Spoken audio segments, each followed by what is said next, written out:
El sonido del cristal al estrellarse contra mi rostro se sintió irreal. El silencio que siguió fue ensordecedor, solo interrumpido por el goteo del vino tinto que escurría por mi cara, manchando mi blusa blanca. «Vieja inútil, cuando te pido más vino, obedeces», gritó mi nuera, Valeria, tambaleándose ebria en mi comedor.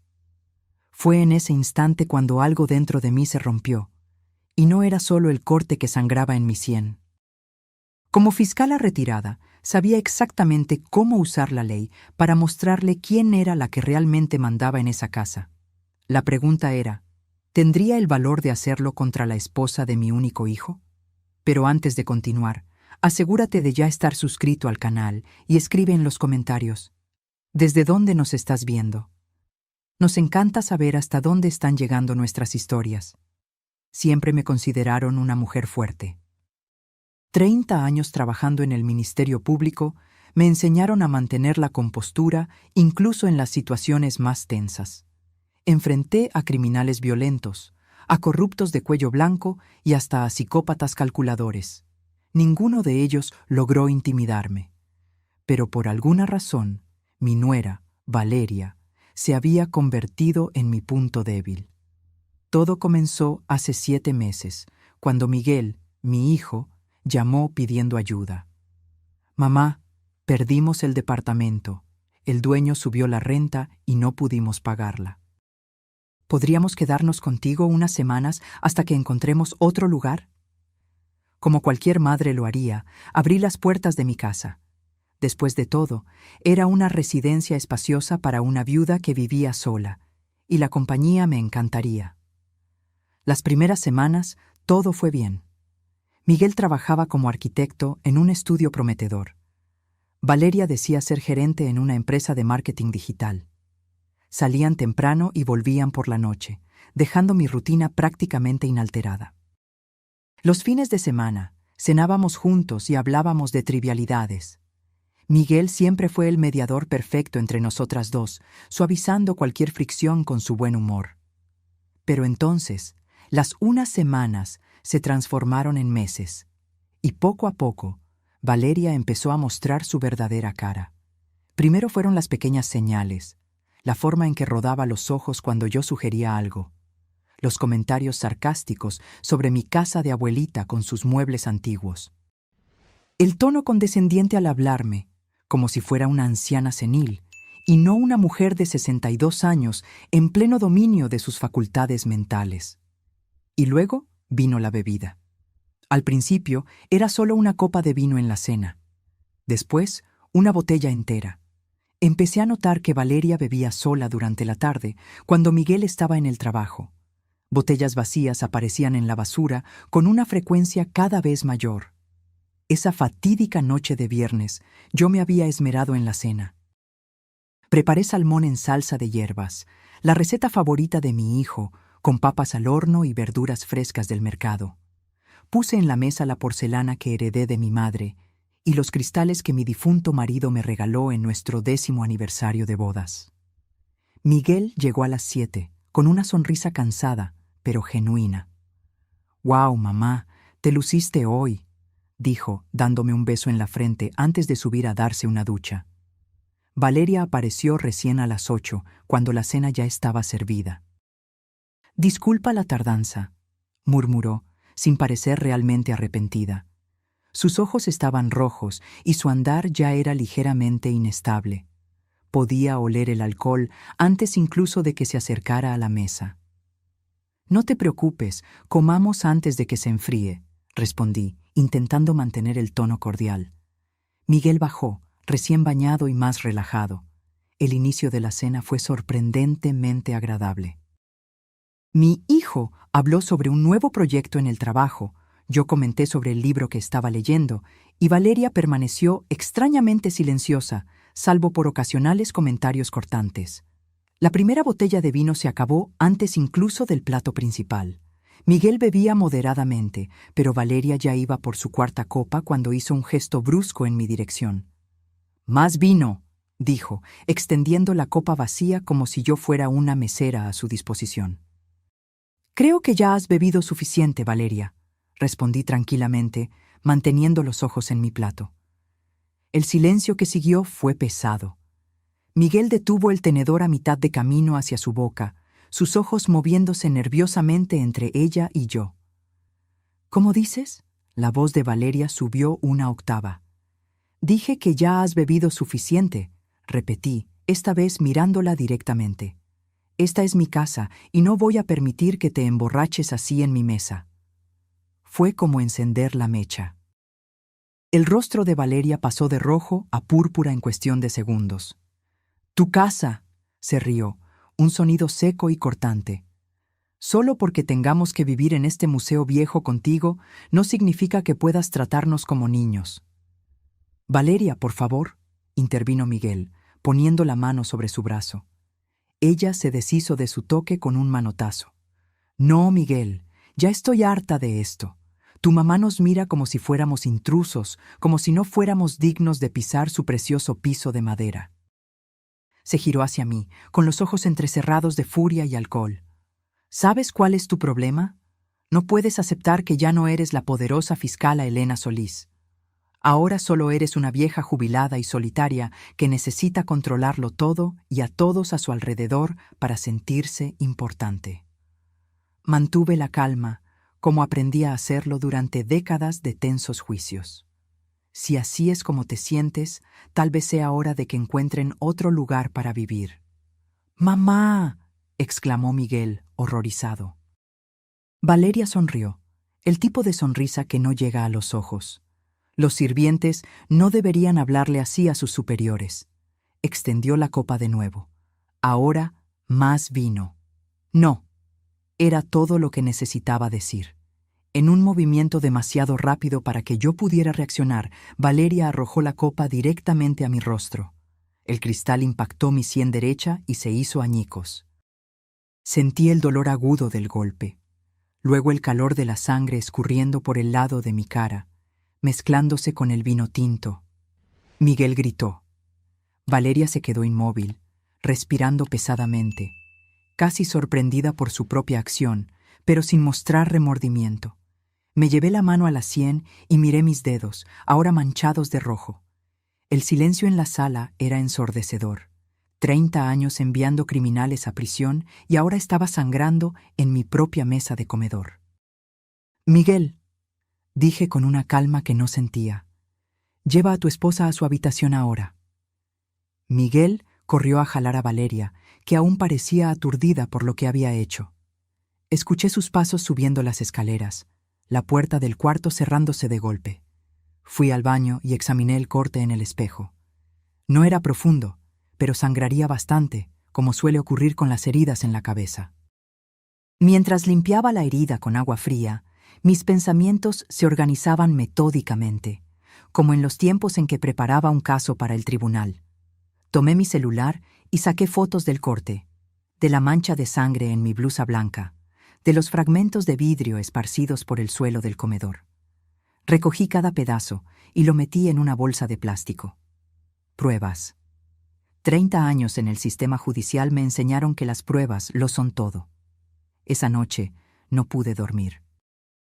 Sentada en mi oficina con una bolsa de hielo en la sien, empecé a delinear mi plan. No por venganza. La venganza es emocional, impulsiva. Lo que yo necesitaba era justicia. Necesitaba proteger a mi hijo y mi casa.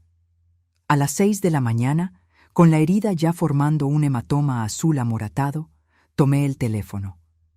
«Comandancia de policía, ¿en qué le puedo servir? Quiero denunciar un caso de agresión». El policía llegó a las 8 de la mañana.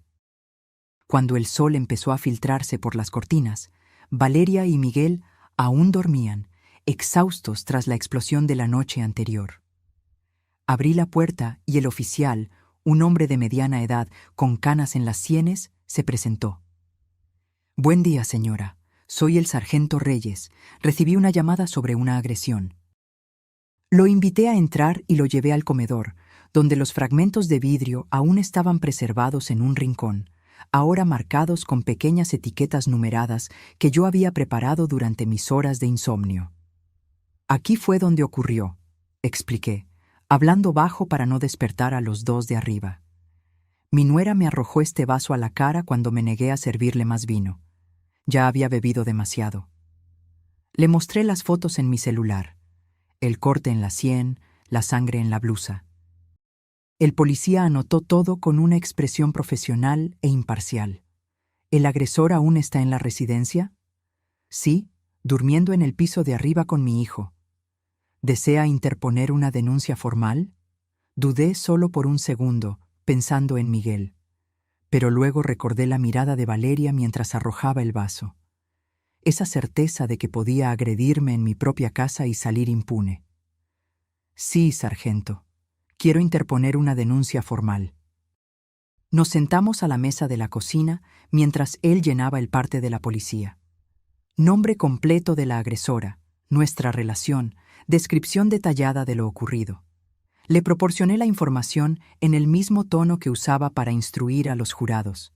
Claro, preciso, sin ninguna emoción aparente. Estábamos terminando cuando escuché pasos en la escalera.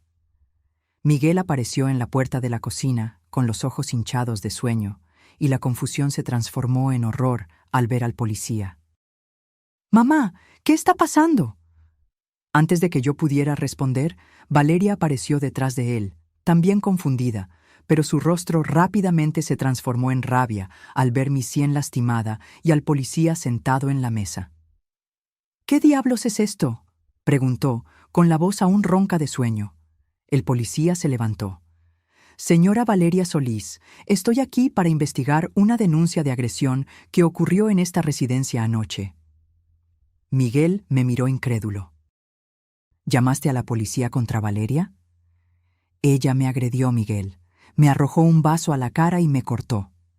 Mantuve la voz firme, sin remordimiento. «Fue un accidente. Estaba borracha», protestó Miguel, desesperado. «Estar ebria no es una defensa válida para una agresión física, señor», comentó el policía, en tono profesional, pero firme. Valeria dio un paso al frente, con los puños cerrados. «No puedes estar hablando en serio. Esto es ridículo. Fue una discusión familiar». «Una discusión familiar que resultó en lesiones físicas», respondí tranquilamente. «Y en mi propia casa». El policía se dirigió a Valeria. «Señora, necesito pedirle que me acompañe a la comandancia para rendir declaración». «¿Qué?», gritó ella. «¿Me va a arrestar por un vaso roto?». «En este momento, solo le pido que rinda declaración. Dependiendo de los hechos confirmados, puede ser acusada de agresión». Miguel estaba llorando ahora, alternando súplicas entre ella y yo.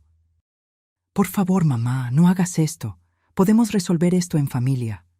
Miré a mi hijo, sintiendo una punzada de dolor que no tenía nada que ver con el corte en mi sien. «Miguel, ya intentamos resolver esto en familia durante meses. Anoche, Valeria cruzó la línea». El policía pidió que Valeria se vistiera apropiadamente para acompañarlo. Ella subió las escaleras dando pisotones, con Miguel justo detrás, implorando que se calmara. Me quedé sola con el policía por unos minutos. Él me miró con una expresión que yo reconocía bien. El tipo de mirada que los policías veteranos lanzan al intentar entender la dinámica familiar detrás de un incidente. «Señora, ¿está segura de que quiere seguir con esto? A veces, los problemas familiares pueden ser...». «Sargento», interrumpí educadamente. «Trabajé 30 años como fiscala. Sé exactamente lo que estoy haciendo y cuáles serán las consecuencias legales». Él pareció sorprendido. Luego asintió con un nuevo respeto en su mirada. Valeria bajó las escaleras, ahora vestida con jeans y camiseta, el cabello atado en una coleta desaliñada. Miguel la siguió, aún llorando bajito. «Esto no va a terminar aquí», dijo Valeria al pasar a mi lado. «Te vas a arrepentir de haber hecho esto». El policía la advirtió de no hacer amenazas, lo que solo aumentó su furia. Mientras él la escoltaba afuera, Miguel se giró hacia mí con los ojos rojos. «¿Cómo pudiste hacer esto? Ella es mi esposa». «Y yo soy tu madre», respondí simplemente. «Y esta es mi casa». La puerta principal se cerró y el silencio volvió a reinar. Miguel me miró fijamente por unos segundos como si no me reconociera, antes de subir corriendo las escaleras. Escuché la puerta del cuarto cerrarse de golpe. Me senté en el sillón de la sala, súbitamente exhausta. El hematoma latía, pero el dolor físico era casi un alivio comparado con el dolor de ver el rostro de Miguel. Aún así, no me arrepentí.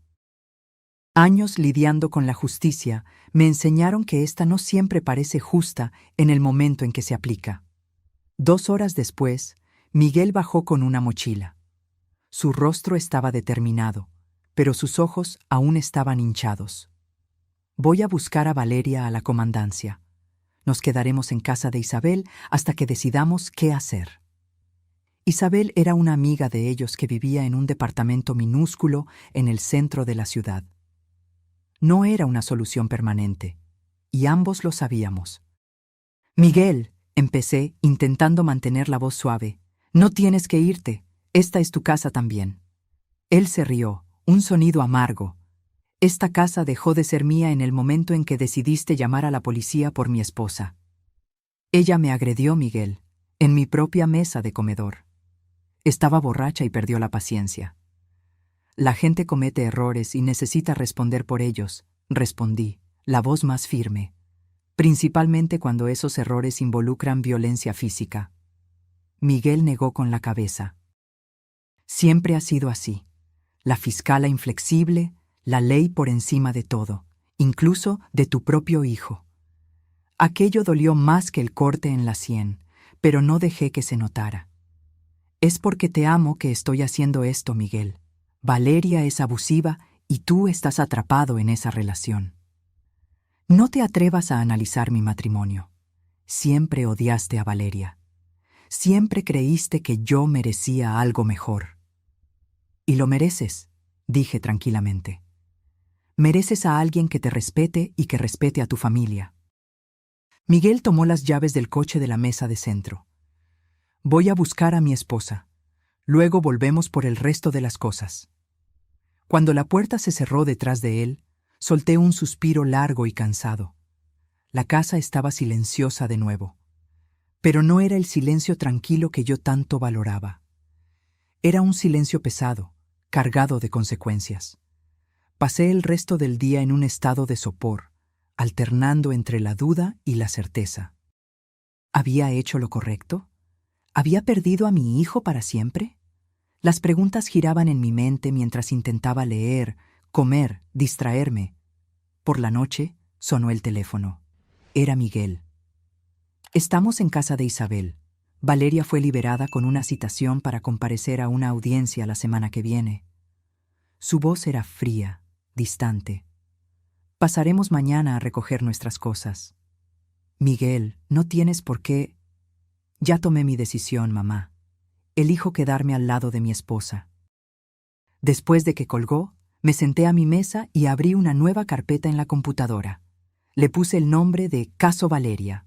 Dentro, creé documentos para registrar cada etapa del proceso, cada decisión tomada, cada prueba recolectada. Durante 3 décadas, construí casos contra criminales de todo tipo. Ahora, estaba construyendo un caso para salvar a mi hijo de un matrimonio tóxico, aunque, por un momento, él me odiara por eso. A la mañana siguiente, mientras esperaba a que Miguel y Valeria llegaran a recoger sus cosas, llamé a una vieja amiga. Xochitl y yo trabajamos juntas por años, ella como investigadora privada y yo como fiscala. Habíamos construido una relación de confianza mutua a lo largo de muchos casos complejos. Elena, ¿cuánto tiempo? ¿A qué debo el placer? Necesito tu ayuda, Xochitl. Es un asunto delicado.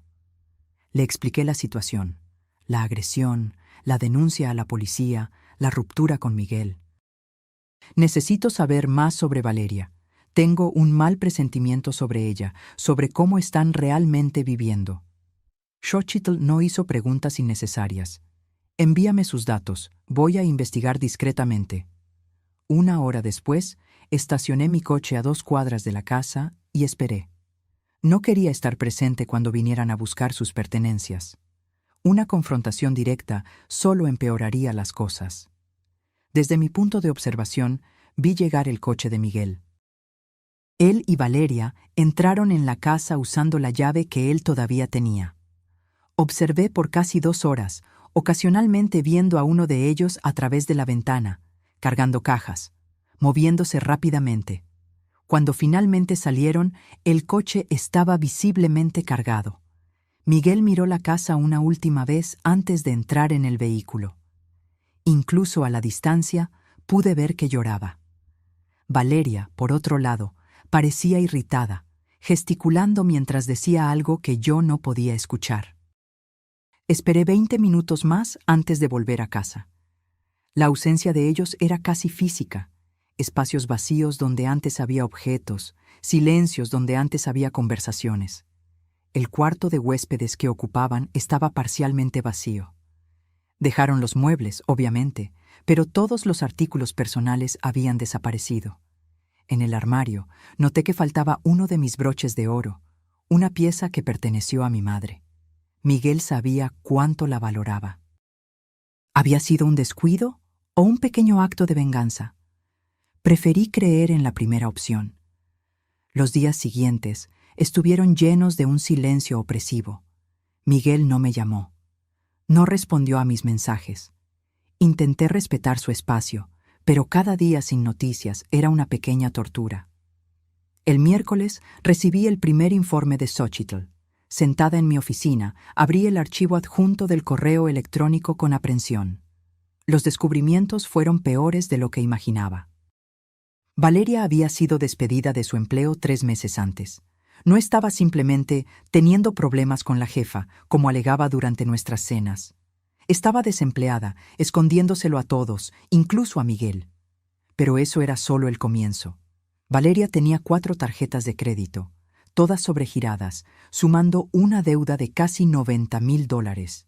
Peor aún, 2 de esas tarjetas estaban a nombre de Miguel, probablemente abiertas con un poder notarial o usando sus datos sin su conocimiento. El informe también mostraba algo verdaderamente alarmante: 3 retiros significativos de la cuenta de retiro de Miguel en los últimos 2 meses, sumando $180,000. Para hacer esos retiros, Valeria necesitaría tener acceso a sus contraseñas o haber falsificado su firma. Había más. Pequeñas quejas en tiendas sobre cheques sin fondos, un aviso de desalojo de un departamento anterior que nunca mencionaron y, lo más preocupante, conversaciones capturadas en redes sociales donde Valeria hablaba con amigos sobre heredar una casa pronto, cuando la vieja se muera. La vieja. Yo. Sentí una ola de náusea. No era solo un caso de temperamento explosivo o una nuera irrespetuosa. Era un esquema sistemático. Valeria estaba ahogando financieramente a mi hijo mientras planeaba un futuro construido con mi muerte. Imprimí el informe completo y lo guardé en una carpeta segura. Necesitaba más. Necesitaba entender toda la extensión de la situación antes de confrontar a Miguel con estos descubrimientos. Llamé a Xochitl de nuevo. Necesito que sigas investigando, especialmente los retiros de la cuenta de retiro. Si encuentras pruebas concretas de que Valeria actuó sin la autorización de Miguel, podríamos estar hablando de crímenes financieros. Me encargo de eso, respondió Xochitl. Y Elena, ten cuidado. Si esta mujer está financieramente desesperada y cree que puede heredar algo de ti, bueno. No necesitó terminar la frase. 30 años en el sistema criminal me enseñaron que el dinero es uno de los motivadores más poderosos para actos desesperados. Esa noche, cambié las cerraduras de la casa, una precaución necesaria. La semana siguiente, ocurrió la audiencia preliminar sobre la agresión. Asistí al tribunal donde trabajé por décadas, esta vez como víctima. Era extraño sentarme del otro lado, ver a excolegas saludándome con expresiones de preocupación, escuchar susurros en los pasillos. Valeria llegó con su abogado, un joven con un traje mal ajustado que parecía recién salido de la Facultad de Derecho. Miguel no estaba con ella, lo que me sorprendió. Yo esperaba que mi hijo estuviera allí para apoyar a su esposa. La jueza era Marta Chávez, una mujer competente que conocí superficialmente durante mis últimos años antes de la jubilación. Ella me reconoció inmediatamente, asintiendo discretamente en mi dirección. El procedimiento fue breve y directo. El fiscal presentó las acusaciones de lesiones leves. El abogado de Valeria argumentó que se trató de un incidente aislado, causado por estrés y consumo de alcohol, sin intención de causar daño. Señora jueza, dijo, mi clienta no tiene antecedentes criminales y está profundamente arrepentida por lo ocurrido.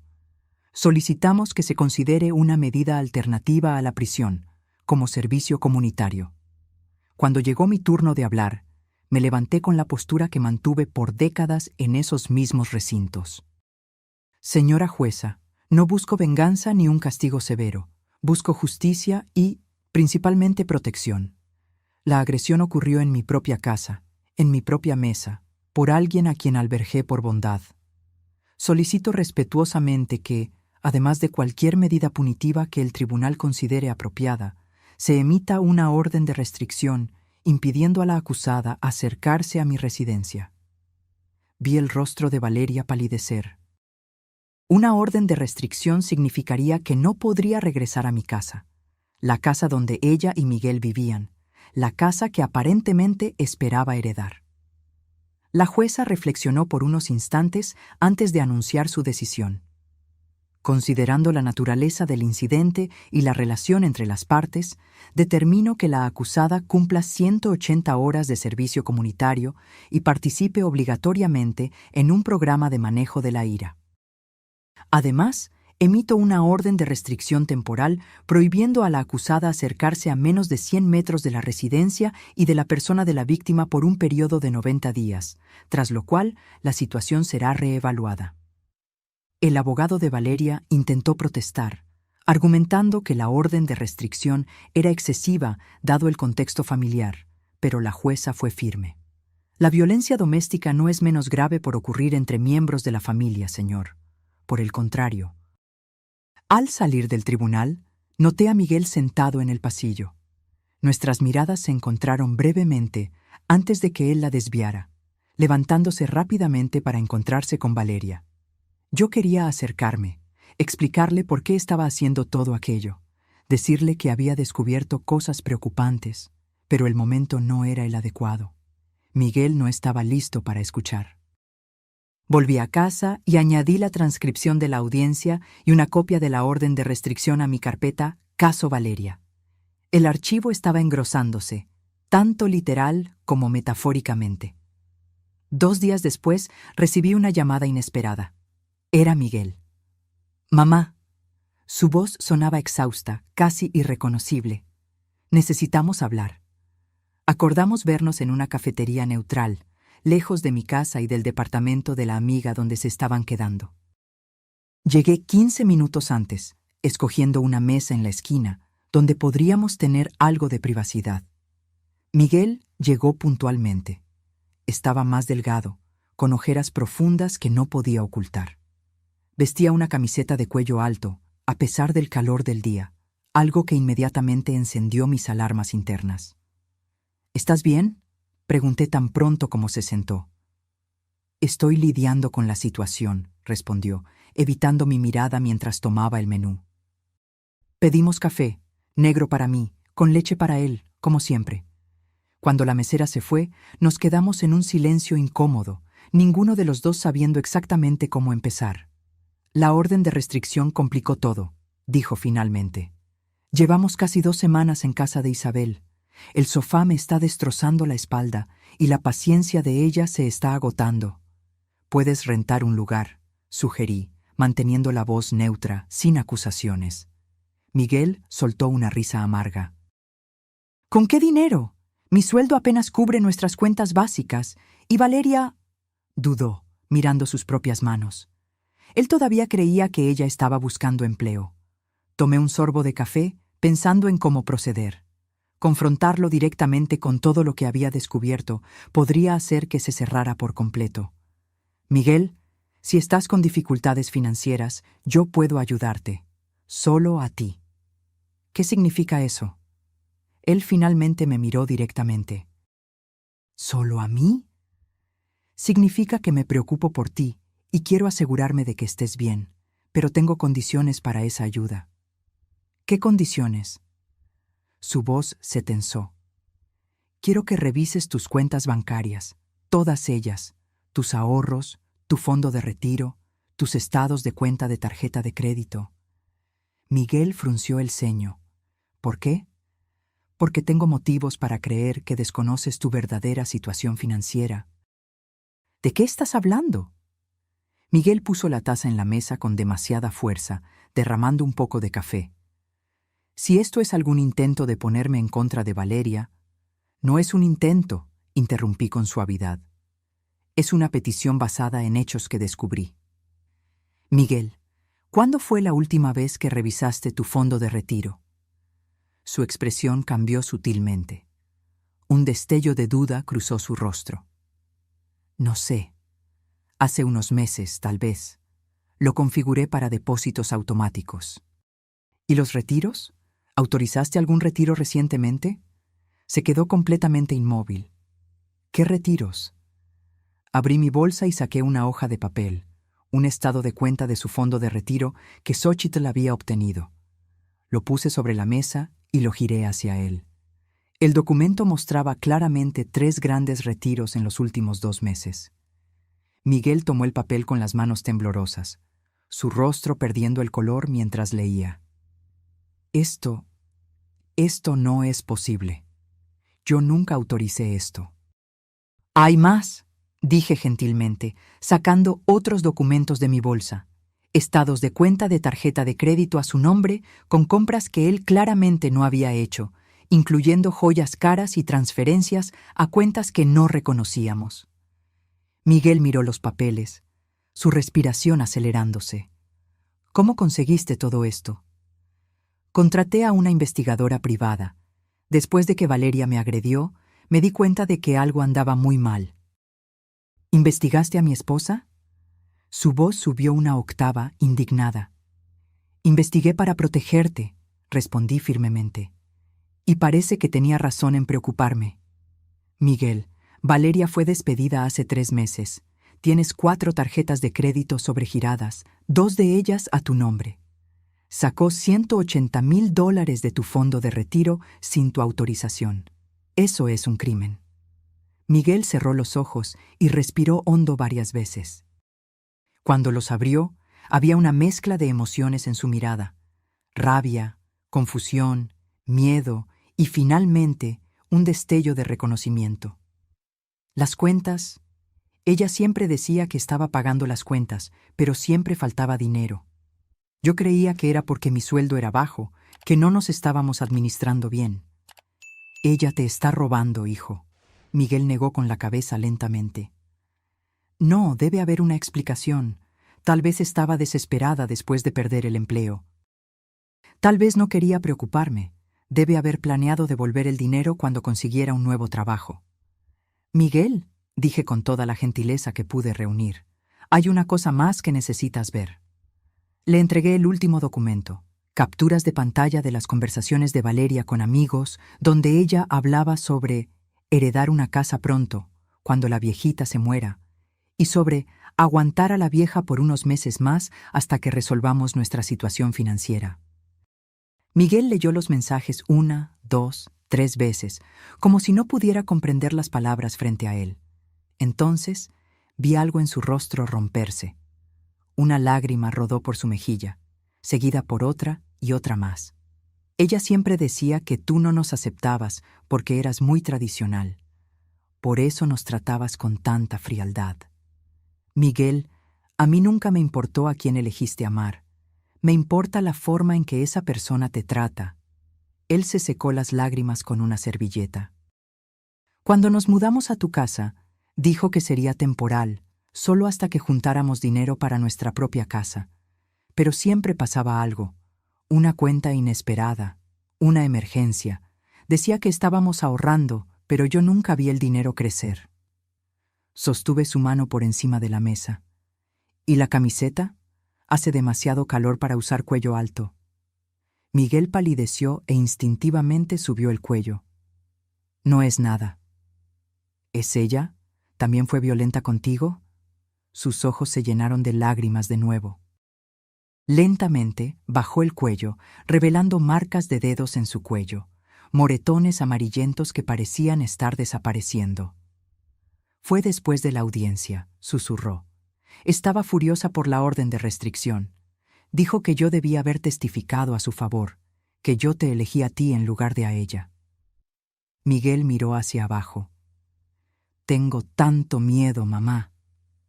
La rabia que sentí en ese momento fue diferente de la fría indignación que sentí cuando Valeria me arrojó el vaso. Era una furia primaria y protectora, pero no podía dejar que me controlara. Miguel necesitaba claridad, no más caos emocional. Quiero que vengas a casa conmigo hoy, dije con firmeza. Por el momento, Valeria no puede acercarse a la casa debido a la orden de restricción. Estarás seguro allí. En cuanto a tus cosas, enviaremos a alguien a buscarlas más tarde. Lo importante es sacarte de esa situación de inmediato. Se va a volver loca cuando descubra que me fui. Es exactamente por eso que tienes que irte, Miguel. Este es un patrón clásico de abuso. Miguel permaneció en silencio por un largo momento, mirando los documentos esparcidos frente a nosotros, prueba irrefutable de la traición financiera y emocional de Valeria. Finalmente, asintió levemente. De acuerdo. Vámonos a casa. De camino de vuelta, Miguel permaneció en silencio, mirando por la ventana. Solo cuando estacioné en el garaje volvió a hablar. ¿Cómo permití que esto pasara? ¿Cómo no me di cuenta? El abuso rara vez comienza siendo obvio, respondí, apagando el motor. Comienza con pequeñas mentiras, pequeños controles que aumentan gradualmente. Cuando te das cuenta, ya estás atrapado en una telaraña. Entramos en la casa que siempre fue de él también, la casa donde creció. Miguel se detuvo en medio de la sala, mirando a su alrededor como si estuviera viendo el lugar por primera vez. Voy a prepararte tu habitación, dije, subiendo las escaleras. El cuarto de Miguel estaba como siempre. Lo conservé cuando se fue a la universidad y lo guardé cuando él y Valeria se mudaron al cuarto de huéspedes. Era un refugio del pasado, un lugar donde él podía sentirse seguro de nuevo. Cambié las sábanas, abrí las ventanas para que entrara aire fresco y puse una jarra con agua en la mesa de noche. Pequeños gestos para decirle que era bienvenido, que aquel era su hogar. Cuando bajé, encontré a Miguel sentado a la mesa de la cocina, mirando su celular. Levantó la vista cuando entré. Ha llamado 14 veces. Mandó 23 mensajes preguntando dónde estoy. No tienes que contestar ahora. Tengo que.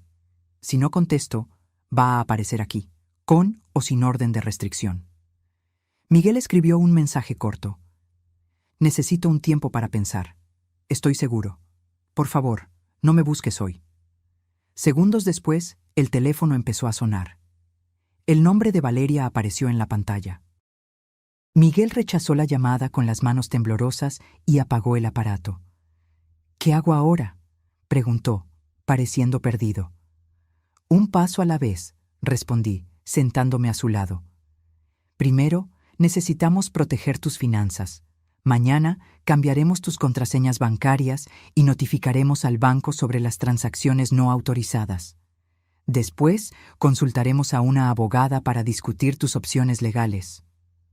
¿Opciones legales?, repitió, como si estuviera saboreando las palabras. ¿Te refieres a divorcio? Entre otras cosas, lo que ella hizo, los retiros no autorizados, las tarjetas de crédito a tu nombre, son crímenes financieros. Miguel, tú puedes elegir si quieres o no interponer una denuncia, pero necesitamos impedir que continúe. Miguel asintió lentamente. Nunca pensé que estaría en esta situación. Siempre creí que reconocería el abuso si me sucediera. Nadie cree que les vaya a pasar. Es por eso que el abuso persiste. Es disfrazado. Es justificado. Hace que la víctima dude de sí misma. Esa noche, preparé la cena mientras Miguel tomaba una ducha larga. Tuvimos una comida sencilla, silenciosa la mayor parte del tiempo, pero era un silencio diferente al que había existido entre nosotros en las semanas anteriores. No era un silencio de rabia o resentimiento, sino de reflexión, de reconexión. Antes de dormir, Miguel me abrazó, el primer abrazo en semanas. «Gracias por no rendirte conmigo», susurró. «Nunca me rendiría», respondí, abrazándolo un poco más fuerte. Esa noche, acostada en mi cama, escuché a Miguel llorar en el cuarto de al lado. El sonido me partió el corazón, pero también me trajo un extraño alivio. Estaba en casa, estaba seguro, y el llanto era parte de la sanación. Al día siguiente, como planeamos, fuimos al banco. Miguel canceló todas las tarjetas, cambió las contraseñas y bloqueó el acceso. Iniciamos el proceso de impugnación de los retiros no autorizados de su fondo de retiro. El gerente, al ver los documentos y escuchar la explicación, sugirió vehementemente que Miguel interpusiera una denuncia formal por fraude.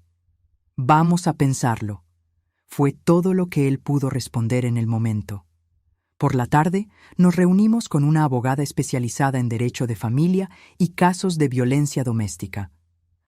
Licenciada Olvera era una mujer de mediana edad, con ojos gentiles y presencia firme, exactamente el tipo de persona que necesitábamos. Con base en lo que me dijo y en los documentos que trajo, tenemos un caso sólido para el divorcio por conducta conyugal inapropiada, explicó la licenciada Olvera. El abuso financiero está bien documentado y, con las evidencias de abuso físico, podemos solicitar una orden de restricción permanente, no solo la temporal que ya existe. Miguel respiró hondo. ¿Y si no quiero que vaya a la cárcel? Entiendo su vacilación, respondió la licenciada Olvera gentilmente. Muchas víctimas de violencia doméstica tienen sentimientos conflictivos sobre procesar criminalmente a sus agresores. Podemos concentrarnos inicialmente en el divorcio y en la protección de sus bienes. Las denuncias criminales pueden ser una decisión separada que usted tomará cuando esté listo. Saliendo de la oficina, Miguel parecía simultáneamente exhausto y aliviado. «Parece que estoy despertando de una pesadilla», comentó mientras volvíamos a casa. «Es un proceso», respondí. «No se va a resolver de la noche a la mañana». «Lo sé, pero al menos ahora estoy caminando en la dirección correcta». Aquella noche fue interrumpida por un ruido en la puerta principal alrededor de las 10. Golpes furiosos, el timbre sonando repetidamente. Miguel y yo nos miramos en el sofá donde veíamos una película. «Es ella», susurró Miguel, con miedo evidente en su voz. «No puede entrar», le aseguré, tomando el teléfono. «Y está violando la orden de restricción. Voy a llamar a la policía». Los golpes continuaron, volviéndose más fuertes a medida que yo relataba la situación a la operadora del 911. «Mi nuera está violando una orden de restricción, intentando entrar a la fuerza en mi casa. Necesitamos una patrulla de inmediato». «Miguel», la voz de Valeria penetró por la puerta. «Sé que estás ahí dentro. Abre esta puerta ahora mismo». Miguel se encogió en el sofá, temblando. Fui hacia él y sostuve sus manos. «Todo está bien. No puede entrar. La policía está en camino». Valeria continuó gritando, amenazando y suplicando alternadamente. El ruido atrajo la atención de los vecinos. Vi luces encendiéndose en las casas cercanas, rostros apareciendo en las ventanas. Cuando la patrulla llegó, 7 minutos después, Valeria aún estaba en el pórtico, pateando la puerta. La policía la consideró en flagrante violación de la orden de restricción. Observamos por la ventana mientras la arrestaban.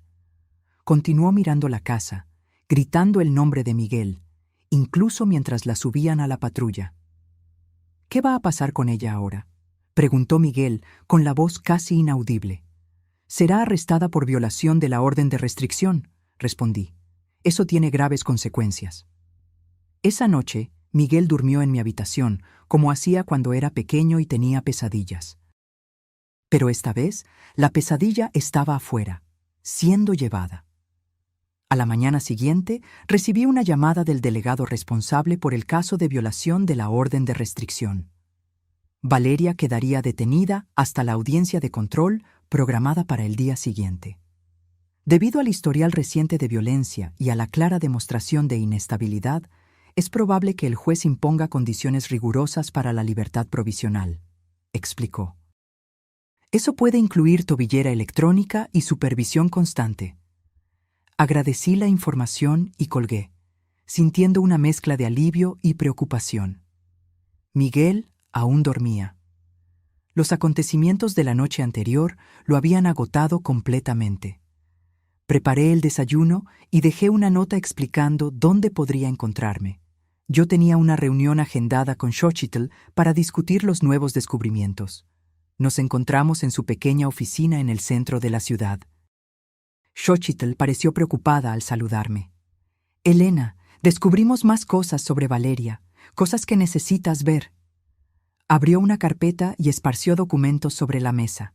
Había registros policiales de 2 ciudades diferentes, ambos involucrando a Valeria en casos de violencia doméstica y fraude financiero.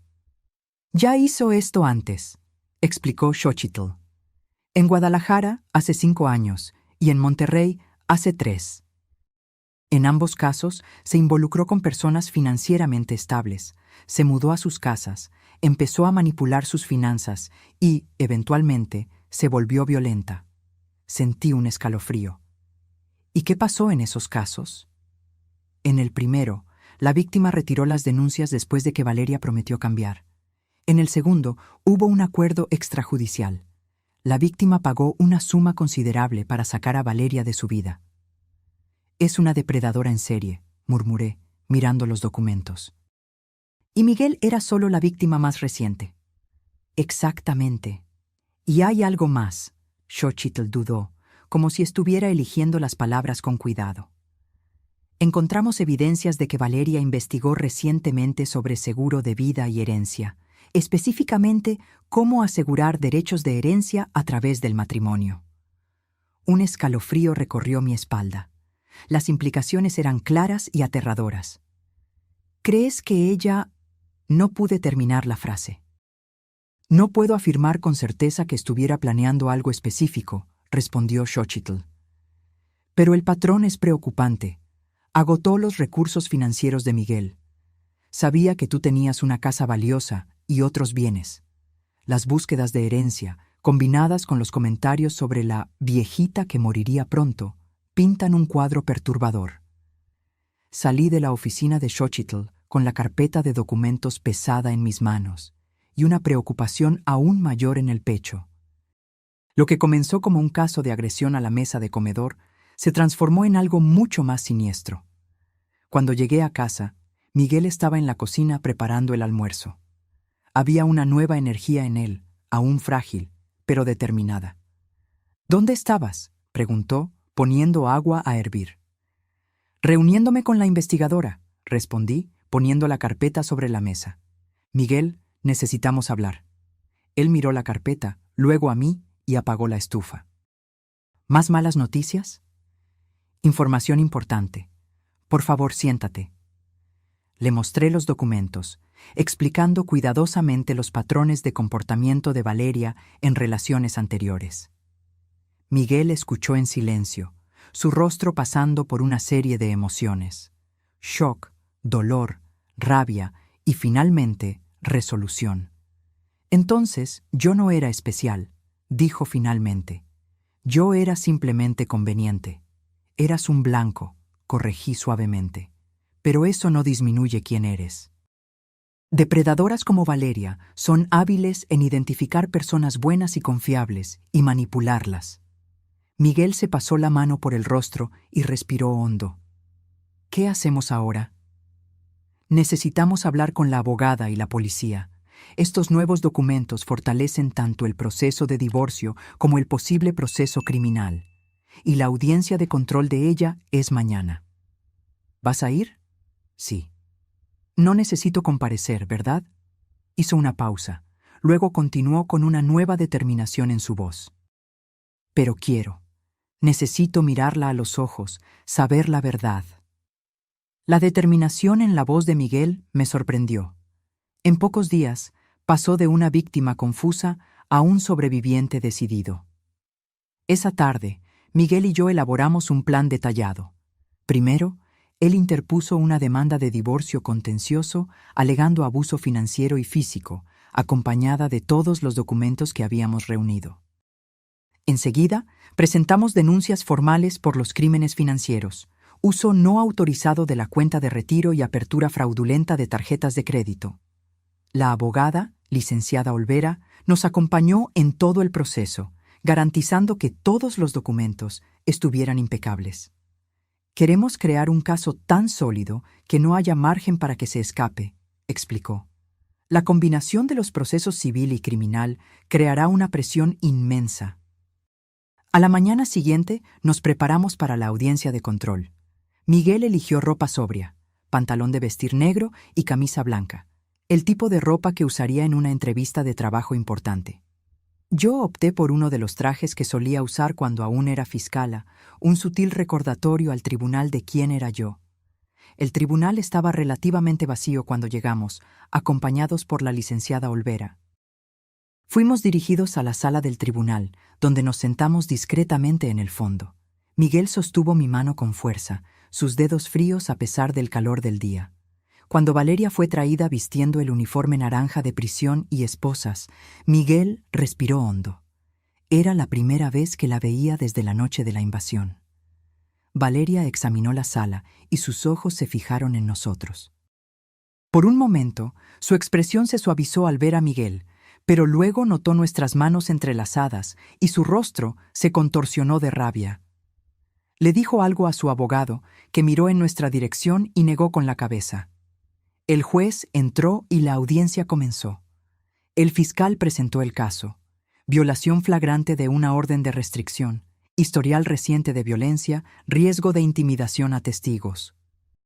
Además, señor juez, añadió, tenemos información de que la acusada tiene historial de comportamiento similar en otras jurisdicciones, habiéndose involucrado en casos anteriores de violencia doméstica y fraude en Guadalajara y Monterrey. Esa información era nueva para Valeria. Se giró bruscamente hacia el abogado, visiblemente impactada. No esperaba que su pasado la alcanzara tan rápidamente. El defensor público intentó argumentar que Valeria tenía lazos con la comunidad, no representaba riesgo real y podía esperar el juicio en libertad. El juez escuchó los argumentos con una expresión impasible antes de anunciar su decisión. Considerando la gravedad de la violación, el historial de la acusada y el evidente riesgo para las víctimas, determino que la acusada permanecerá detenida hasta el juicio, con posibilidad de revisión en 30 días, mediante presentación de un plan de supervisión adecuado. Valeria emitió un sonido de protesta, rápidamente silenciado por su abogado. Cuando los policías se acercaron para llevársela, ella se giró y miró directamente a Miguel. «Por favor». Su voz sonaba desesperada. «Miguel, no dejes que esto pase. Te amo. Podemos arreglar esto». Miguel no desvió la mirada. Permaneció firme, mirando directamente a los ojos de la mujer que lo traicionó y abusó de él por meses. No dijo nada, solo observó a Valeria ser conducida fuera del tribunal. En el pasillo, después del término de la audiencia, Miguel finalmente soltó mi mano y respiró hondo. «Creí que sería más difícil», confesó, «verla de esa forma, escucharla suplicar. Pero solo podía pensar en todo lo que descubrimos, las otras personas, las mentiras, las búsquedas de herencia. Eres muy fuerte», dije, sintiendo inmenso orgullo por mi hijo. «No me siento fuerte», respondió honestamente. «Me siento estúpido por haber caído en esto, por no haber visto las señales». «No eres estúpido. Fuiste manipulado por alguien que transformó la manipulación en una forma de arte». De camino de vuelta a casa, paramos en una tienda de materiales de construcción y compramos pintura. Miguel había decidido repintar su cuarto, un acto simbólico de un nuevo comienzo. Eligió un azul suave, casi azul cielo, el color del cielo después de que pasa la tormenta, como él lo describió. Los días siguientes trajeron una rutina casi terapéutica. Durante el día tratábamos asuntos legales, reuniones con la abogada, visitas al banco para resolver cuestiones financieras, llenado de formularios para las denuncias criminales. Por la noche, pintábamos el cuarto de Miguel, movíamos los muebles del lugar, renovábamos el espacio que fue de él en la infancia y adolescencia, y que ahora sería su refugio para la recuperación. 2 semanas después, recibimos la noticia de que el banco había aceptado la impugnación de los retiros del fondo de retiro. Los $180,000 serían devueltos a la cuenta de Miguel, y el banco cooperaría con la investigación criminal contra Valeria. «Es un comienzo», comentó Miguel cuando recibimos la noticia. «Un paso a la vez, ¿verdad?» «Exactamente», concordé. Esa tarde, mientras aplicábamos la última mano de pintura en el techo del cuarto, Miguel dijo algo que venía guardando. «¿Sabes cuál es la cosa más difícil de aceptar? No es el dinero, no son las mentiras, ni siquiera la violencia. Es darme cuenta de que los últimos 2 años de mi vida se basaron en una farsa, que la persona que yo amaba nunca existió de verdad». Bajé de la escalera y me senté en el borde de la cama, protegida por lonas plásticas. Lamentar lo que pensabas tener es a menudo mucho más difícil que lamentar lo que realmente perdiste. Miguel asintió, bajando de la escalera y sentándose a mi lado. ¿Cómo puedo seguir adelante después de esto? ¿Cómo puedo confiar en alguien de nuevo? Lentamente, respondí con cuidado, con el apoyo de personas que realmente te aman, y recordando que lo que pasó no define quién eres o lo que mereces en la vida. Él apoyó la cabeza en mi hombro, manchando mi camiseta vieja con pintura azul. No me importó en lo más mínimo. «Gracias por no rendirte conmigo», murmuró. «Incluso cuando estaba enojado contigo, incluso cuando elegí el lado equivocado». «Es lo que hacen las madres», respondí simplemente. «Esperamos el momento en que nuestros hijos estén listos para escuchar. Entonces, estamos allí para ayudarlos a reconstruir». 1 mes pasó. La vida volvió a la normalidad, o a una nueva normalidad. Miguel había regresado a su trabajo en el estudio de arquitectura, ahora a tiempo completo. Yo había retomado mis rutinas de jubilada, lectura por la mañana, jardinería por la tarde, cenas ocasionales con amigos. El proceso criminal contra Valeria progresó lentamente, como es típico en el sistema judicial. Ella permaneció detenida, habiendo tenido una segunda solicitud de libertad provisional negada cuando nuevas evidencias de sus actividades anteriores salieron a la luz. Miguel empezó a ir a terapia 2 veces por semana, buscando entender qué lo había vuelto vulnerable al abuso y cómo construir relaciones más saludables en el futuro.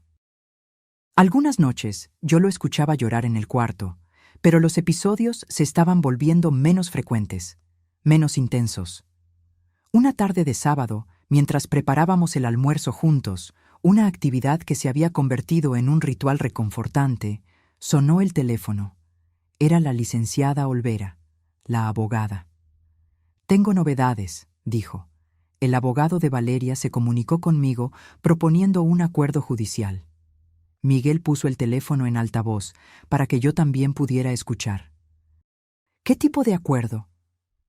«Ella se declara culpable de los crímenes financieros y de la violación de la orden de restricción a cambio de una pena reducida. 2 años de prisión seguidos de 3 años de libertad condicional supervisada. También acepta el divorcio sin objeción, renunciando a cualquier derecho a tus bienes o a la futura herencia de tu madre». Miguel me miró, sus ojos buscando orientación. «¿Qué opinas?» «La decisión es tuya, Miguel, pero 2 años de prisión más 3 de libertad condicional es una pena significativa. Y lo más importante, ella estaría admitiendo legalmente lo que hizo». «Si no aceptamos», Miguel le preguntó a la licenciada Olvera, «¿qué pasa?» «Iremos a juicio. Con las pruebas que tenemos, creo que podemos conseguir una condena más dura, tal vez 4 o 5 años de prisión. Pero los juicios son impredecibles, y tú tendrías que testificar, reviviendo todo públicamente». Miguel respiró hondo. «¿Puedo pensarlo?» «Claro», respondió la licenciada Olvera. Nos dieron un plazo de 3 días para analizar la propuesta. Después de colgar, Miguel volvió silenciosamente a picar las verduras para la ensalada. Respeté su silencio, dándole espacio para procesar. No sé si quiero verla en la cárcel por 5 años, dijo finalmente. No por venganza. Pero tampoco sé si 2 años son suficientes para sentirme seguro cuando salga. La libertad condicional supervisada no es un juego, comenté. Tendría que presentarse regularmente. No podría acercarse a ti. Tendría que participar en programas de rehabilitación. Cualquier violación la mandaría de vuelta a la cárcel. Miguel asintió, absorbiendo la información, y el divorcio sería más rápido si ella no lo impugnara. Mucho más rápido y menos desgastante emocionalmente para ti. Continuó cortando tomates en silencio por unos minutos más. Voy a pensar en ello. Quiero tomar la decisión correcta por los motivos correctos. 2 días después, Miguel pidió acompañarme a la oficina de la licenciada Olvera. Había tomado su decisión. Quiero aceptar el acuerdo judicial, anunció tan pronto como nos sentamos. No porque sea más fácil, sino porque es suficiente. 2 años de prisión, 3 en libertad condicional, un divorcio sin problemas y el reconocimiento legal de su culpa. Es justicia sin ser venganza. La licenciada Olvera sonrió. Creo que es una decisión sabia, Miguel. Voy a comunicarlo a la fiscalía y a su abogado de inmediato. El proceso fue sorprendentemente rápido después de eso. Una semana después, asistimos al tribunal para la audiencia en que Valeria aceptaría formalmente el acuerdo judicial. Era la primera vez que Miguel la veía desde la audiencia de control, un mes antes. Valeria parecía haber envejecido años en solo unas semanas. El uniforme de prisión le quedaba holgado en su cuerpo más delgado. Su cabello, antes perfectamente teñido, ahora exhibía raíces oscuras. Cuando nos vio entrando en el tribunal, sus ojos se fijaron en Miguel con una intensidad perturbadora. El juez revisó los términos del acuerdo en detalle antes de dirigirse a la acusada. Señora Santos, usted entiende que, al declararse culpable, está admitiendo haber cometido los crímenes de fraude financiera, agresión y violación de orden judicial? Sí, señor juez, respondió Valeria, con la voz más áspera de lo que recordaba. ¿Y lo está haciendo voluntariamente, consciente de las consecuencias? Sí. Muy bien. Este tribunal acepta su declaración de culpabilidad y la condena a 2 años de prisión, seguidos de 3 años de libertad condicional supervisada. Los términos específicos de la libertad condicional incluyen la prohibición absoluta de contacto con las víctimas, participación obligatoria en programas de manejo de la ira y tratamiento para dependencia de alcohol, además de restitución financiera conforme a lo estipulado en el acuerdo civil. El juez golpeó el martillo, finalizando la sentencia. Cuando los policías se acercaron para llevársela, Valeria se giró hacia nosotros una última vez. «Miguel», gritó, ignorando las advertencias del guardia. «Lo siento mucho por todo». Miguel no respondió. Solo la miró fijamente por unos segundos antes de desviar la mirada. Era el desenlace que él necesitaba. No un perdón, no una reconciliación, solo el reconocimiento silencioso de que aquel capítulo estaba llegando a su fin. En el pasillo, después del término de la audiencia, Miguel finalmente soltó mi mano y respiró hondo. Creí que sería más difícil, confesó. Verla de esa forma, escucharla disculparse, pero solo podía pensar en todo lo que descubrimos, las otras personas, las mentiras, las búsquedas de herencia. Fuiste muy fuerte, dije, sintiendo inmenso orgullo por mi hijo. No me siento fuerte, respondió honestamente. Me siento ingenuo por haber caído en esto, por no haber visto las señales. No eres ingenuo.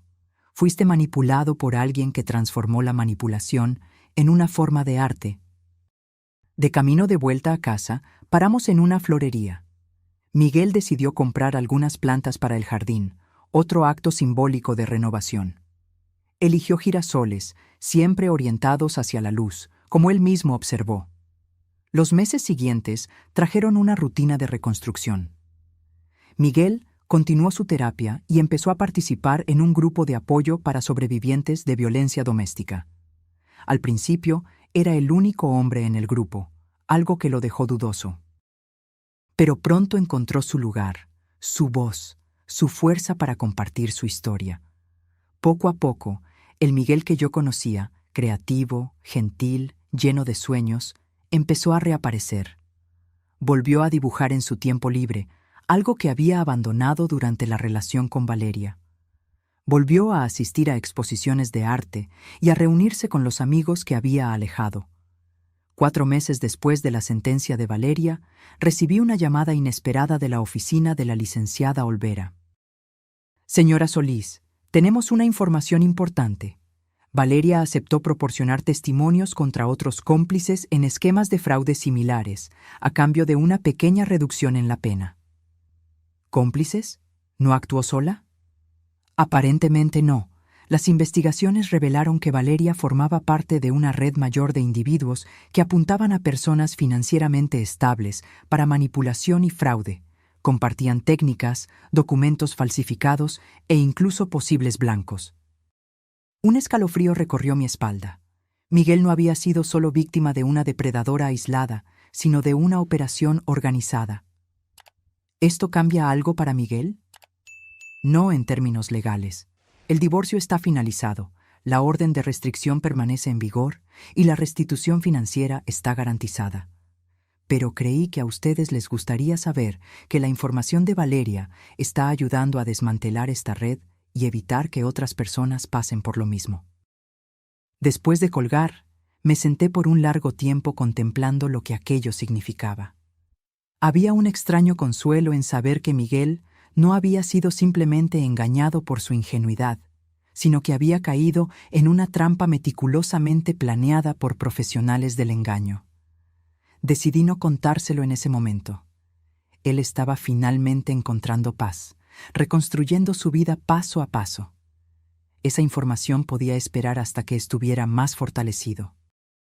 6 meses después del incidente con el vaso de vino, participé en una conferencia sobre violencia doméstica en la universidad local. Por invitación de la Fiscalía, compartí mi experiencia como fiscala y como madre de un sobreviviente de abuso. Hablé sobre las señales que ignoramos, sobre cómo el abuso puede ocurrir en cualquier familia, independientemente de la educación o el estatus social. Muchas veces, pensamos en la violencia doméstica como algo que les sucede a otros, concluí mi discurso. Algo distante de nuestra realidad, algo que podríamos reconocer y evitar fácilmente.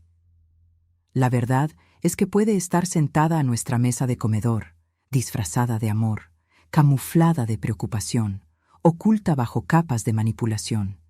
Y a veces es necesario que un vaso se rompa para que podamos ver la realidad con claridad. Al bajar del escenario, fui sorprendida por un rostro familiar en la platea. Miguel estaba allí, en la última fila, con los ojos llorosos. No me había dicho que vendría. «Estuviste increíble», dijo cuando nos encontramos en el pasillo. «No sabía que vendrías». Necesitaba verte hablando de eso. Necesitaba escuchar tu perspectiva. Hizo una pausa, poniendo las manos en los bolsillos, un gesto que siempre hacía cuando estaba nervioso. Quería contarte algo. Decidí estudiar psicología. Quiero trabajar con víctimas de abuso, especialmente hombres, que a menudo tienen dificultad en pedir ayuda o incluso reconocer el abuso. Mi corazón se llenó de orgullo. Miguel, eso es maravilloso. Fuiste tú quien me inspiró, la forma en que luchaste por mí, incluso cuando yo no quería ser salvado. Él sonrió, una sonrisa genuina que no veía hacía mucho tiempo.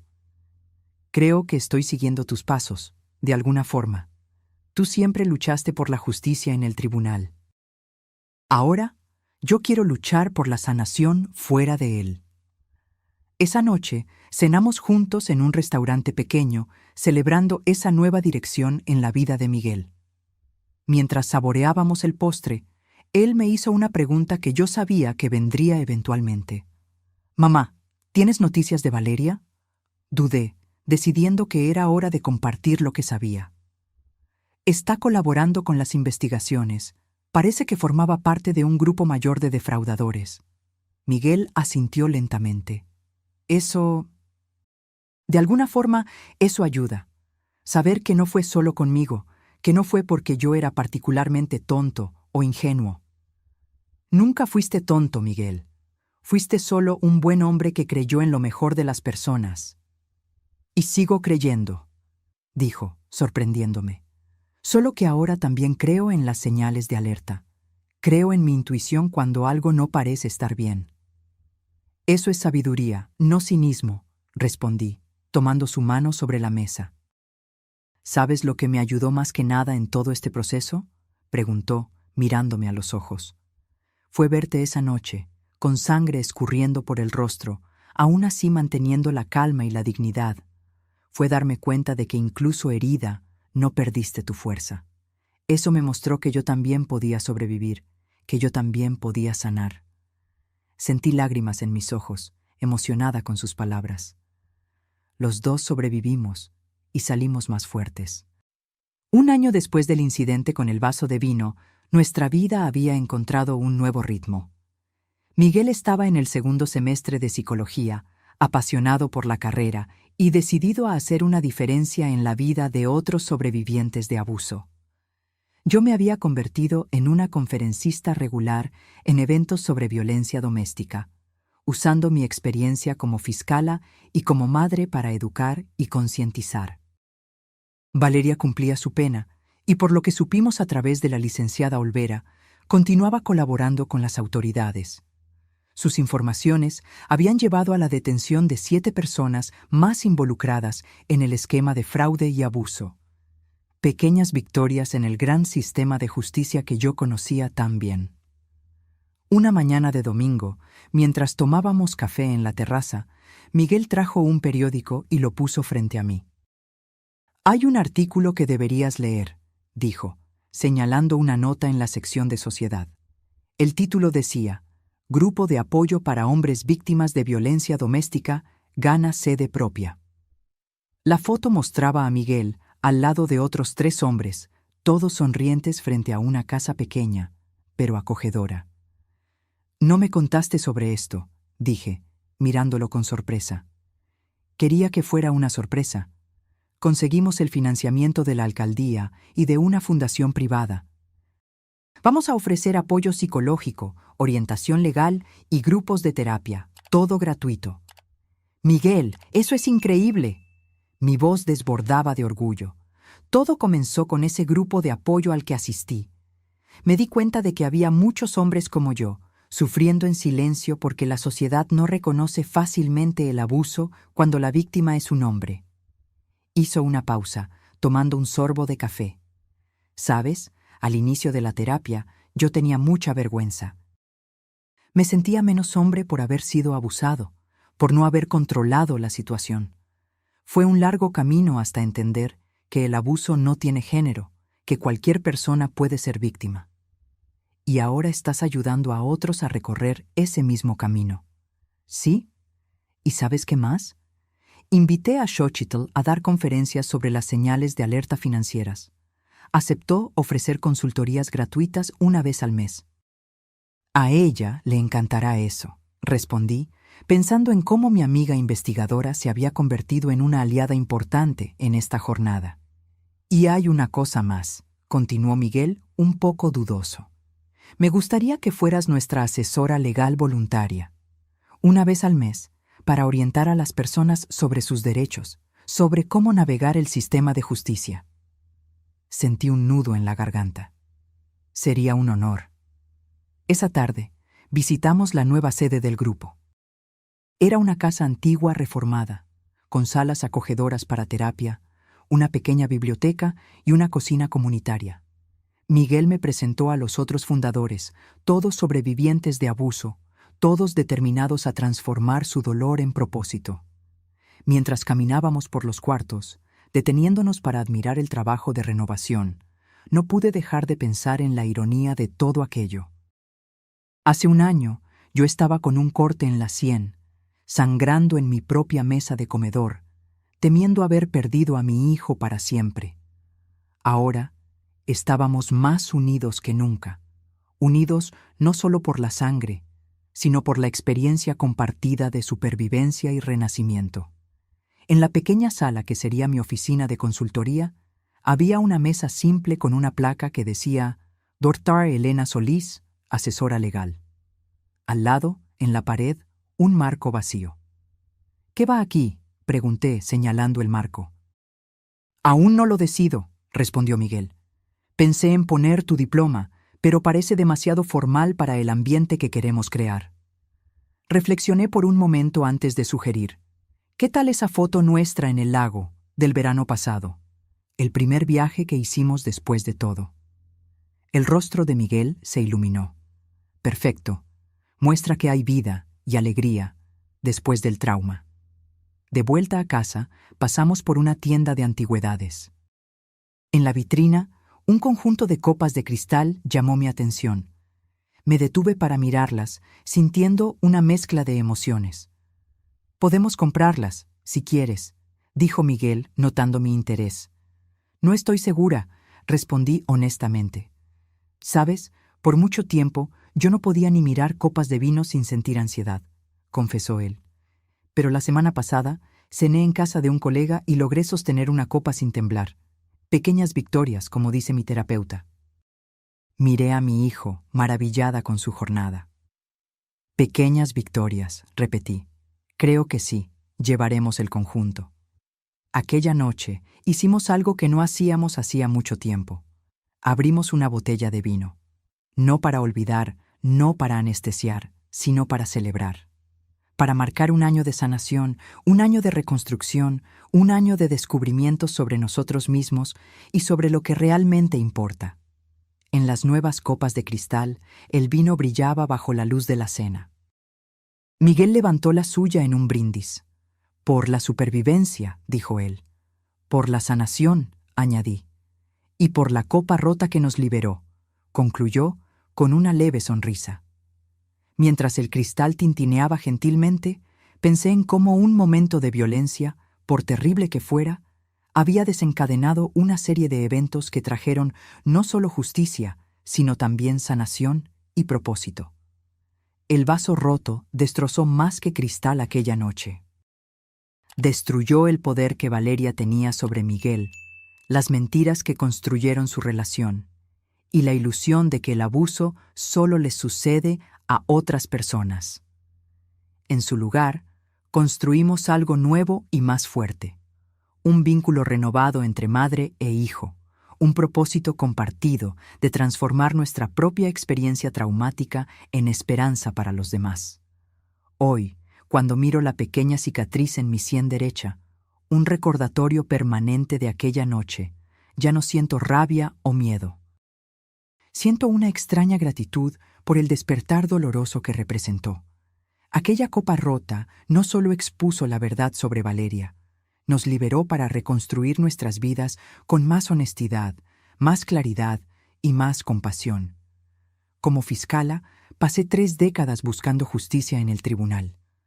Ahora, al lado de mi hijo, encontré un tipo diferente de justicia, la que viene de la sanación, de la transformación y de la capacidad de usar nuestro propio dolor para aliviar el de los otros. No siempre es fácil. Hay días en que Miguel todavía lucha con la vergüenza, días en que yo todavía me cuestiono si podría haber percibido las señales antes, pero entonces veo el trabajo que estamos haciendo, las vidas que estamos tocando, y sé que estamos exactamente donde deberíamos estar. A veces es necesario que algo se rompa completamente para que podamos reconstruirlo más fuerte, más auténtico e infinitamente más precioso de lo que era antes. Como aquel vaso de cristal que se hizo añicos en mi sien, nuestra familia se rompió momentáneamente, pero lo que construimos a partir de los fragmentos, este nuevo vínculo, este nuevo propósito, es mucho más valioso que cualquier copa intacta jamás podría ser. Ahora, si te gustó esta historia, haz clic en suscribirse y dime en los comentarios qué parte te dejó con la boca abierta. Ah,